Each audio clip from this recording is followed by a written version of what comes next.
কারাগারে চিন্ময় কৃষ্ণ দাস, আদালতের বাইরে সংঘর্ষ, উদ্বিগ্ন ভারত। সংবিধানে ৬২ সংস্কারের প্রস্তাব বিএনপি, উপরাষ্ট্রপতি ও উপপ্রধানমন্ত্রী চায় দলটি। প্রধান উপদেষ্টার সাথে এমএনসির শীর্ষ নির্বাহীদের সাক্ষাৎ, দেশের অ্যাম্বাসেডর হওয়ার আহ্বান। ঢাকা ও চট্টগ্রামে বিজেপি মোতায়েন, আজও থমথমে যাত্রাবাড়ি। গুলির বাধাকে বৃদ্ধাঙ্গুলি পিটিআই সমর্থকদের, সংঘর্ষে নিহত ৬, শান্ত থাকার আহ্বান যুক্তরাষ্ট্রের। এবং বকেয়া বেতনের দাবিতে আজও সড়ক অবরোধ পোশাক শ্রমিকদের, কুমিল্লায় ট্রেনের ধাক্কায় নিহত ৭। আমন্ত্রণ টিভিএস নিউজ অব দ্য ডেতে, সাথে আছে রঞ্জু ইফতেখার। এতক্ষণ দেখছিলেন সংবাদ শিরোনাম, এবারে জানাবো বিস্তারিত। বাংলাদেশ সম্মিলিত সনাতনী জাগরণ জোটের মুখপাত্র ও চট্টগ্রামের হাটহাজারীর পুণ্ডরিক ধামের সাবেক অধ্যক্ষ চিন্ময় কৃষ্ণ দাস ব্রহ্মচারীর জামিন নামঞ্জুর করে তাকে কারাগারে পাঠানোর নির্দেশ দিয়েছেন আদালত। ২৬ নভেম্বর সকাল ১১টার দিকে তাকে চট্টগ্রাম ৬ষ্ঠ মেট্রোপলিটন ম্যাজিস্ট্রেট কাজী শরীফুল ইসলামের আদালতে হাজির করা হয়। তার হয়ে জেরা করছেন ৫১ জন আইনজীবী। শুনানি শেষে চিন্ময় কৃষ্ণ দাসকে কারাগারে নেওয়ার সময় বাধাদানকারীদের ওপর লাঠিচার্জ করে পুলিশ। এদিকে বাংলাদেশ সম্মিলিত সনাতনী জাগরণ জোটের মুখপাত্র ও পুণ্ডরিক ধামের অধ্যক্ষ চিন্ময় কৃষ্ণ দাসের গ্রেপ্তার এবং তার জামিন নাকচ করায় গভীর উদ্বেগ প্রকাশ করেছে ভারত। এছাড়া চিন্ময় কৃষ্ণ দাসকে দ্রুত মুক্তি না দিলে পতাকা নিয়ে বাংলাদেশ ভারত সীমান্ত বন্ধ করে দেওয়ার হুমকি দিয়েছেন পশ্চিমবঙ্গের বিজেপি নেতা শুভেন্দু অধিকারী। সংবিধানে নির্বাচনকালীন তত্ত্বাবধায়ক সরকার ব্যবস্থা অন্তর্ভুক্ত করা, দ্বিকক্ষ বিশিষ্ট সংসদ, প্রধানমন্ত্রী ও রাষ্ট্রপতির ক্ষমতায় ভারসাম্য আনা, উপরাষ্ট্রপতি ও উপপ্রধানমন্ত্রী পদ সৃষ্টিসহ ৬২টি সংস্কার প্রস্তাব দিয়েছে বিএনপি। ২৬ নভেম্বর সকালে জাতীয় সংসদ ভবনে সংবিধান সংস্কার কমিশনের কাছে নিজেদের লিখিত প্রস্তাব জমা দেয় দলটি। পরে বিএনপি স্থায়ী কমিটির সদস্য সালাউদ্দিন আহমেদ সাংবাদিকদের এ সংক্রান্ত তথ্য জানান। আমরা প্রস্তাবনার মূল অংশে যেগুলো বাংলাদেশের রাজনৈতিক ক্যারেক্টার পরিবর্তন করে দেওয়ার মতো যে সমস্ত বিধান পঞ্চদশ সংশোধনের মাধ্যমে আওয়ামী লীগ এনেছিল, ওগুলো সহ আর কিছু নতুন প্রস্তাব আমরা করেছি। সেই প্রস্তাবের মধ্যে বাংলাদেশের বর্তমানে জনগণের আকাঙ্ক্ষা এবং জুলাই আগস্ট বিপ্লবের শহীদের অঙ্গীকার, রক্তের আকাঙ্ক্ষা এবং বাংলাদেশের বর্তমান বাস্তবতা, এগুলোকে বিবেচনায় নিয়ে এবং ভবিষ্যতে যাতে পার্লামেন্টারি ফোয়ারের সৃষ্টি না হয়, এখন আয়কতন্ত্রের সৃষ্টি না হয়, সেগুলো মাথায় রেখেই আমরা আমাদের সমস্ত প্রস্তাবনাগুলো দিয়েছি। যেমন আমরা রাষ্ট্র ক্ষমতায় প্রধানমন্ত্রী এবং রাষ্ট্রপতির মধ্যে ক্ষমতার ভারসাম্য আনয়নের জন্য বিধান রেখেছি এবং পরপর ২ বারের বেশি প্রধানমন্ত্রী পদে কেউ আসীন হবেন না, সেই বিধান রেখেছি। আমরা নতুন করে পার্লামেন্টের উচ্চ কক্ষ সৃষ্টির বিধান প্রস্তাব করেছি এবং জুডিশিয়ারির ক্ষেত্রেও আমরা নতুন কিছু প্রস্তাবনা দিয়েছি, যাতে অধস্তন আদালত সমূহের নিয়ন্ত্রণ সুপ্রিম কোর্টের হাতে থাকে এবং সেটা যথোপযুক্তভাবে নিয়ন্ত্রিত হয়। আর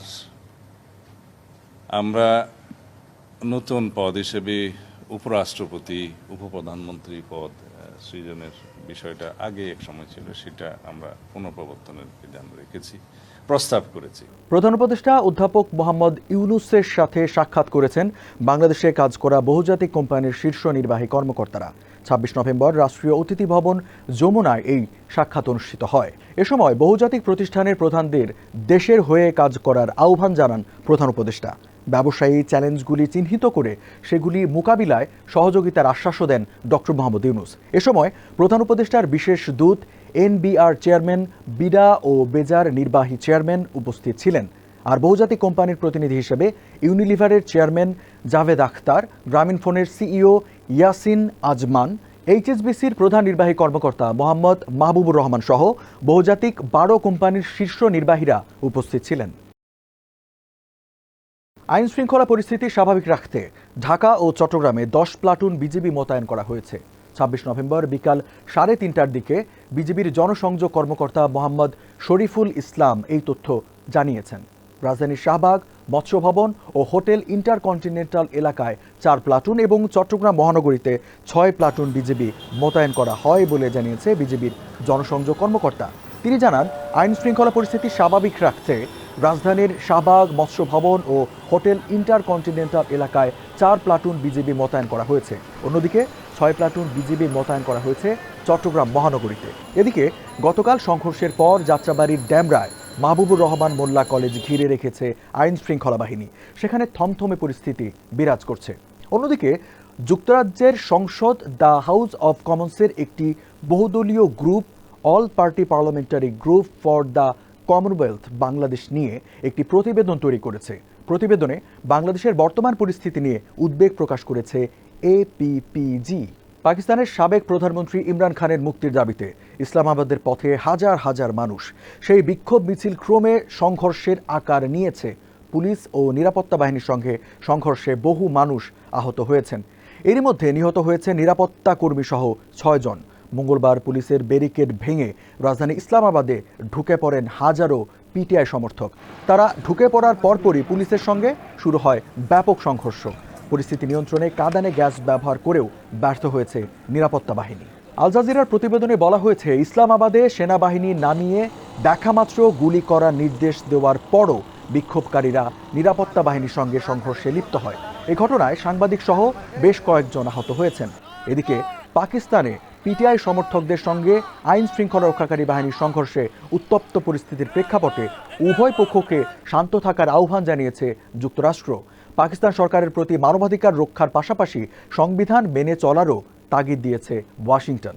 সার্ভিস বেনিফিট ও বিভিন্ন বকেয়া পাওনা পরিশোধ সহ কয়েকটি দাবিতে ঢাকার আশুলিয়ায় DEPZ এর সামনে নবীনগর চন্দ্রা সড়ক অবরোধ করে বিক্ষোভ করেছেন 4 বছর আগে বন্ধ হয়ে যাওয়া লেনি ফ্যাশন ও লেনি অ্যাপারেলসের শ্রমিকরা। 26 নভেম্বর সকাল 7:30টার দিকে দাবি আদায়ে শ্রমিকরা সড়কটি অবরোধ করে বিক্ষোভ শুরু করেন। শ্রমিকদের অবরোধের মুখে সড়কটির উভয় পাশে যান চলাচল বন্ধ হয়ে তীব্র যানজটের সৃষ্টি হয়। কুমিল্লার বুড়িচং উপজেলার কালিকাপুর এলাকায় ব্যাটারি চালিত অটোরিকশায় ট্রেনের ধাক্কায় নিহতের সংখ্যা বেড়ে 7 জনে দাঁড়িয়েছে।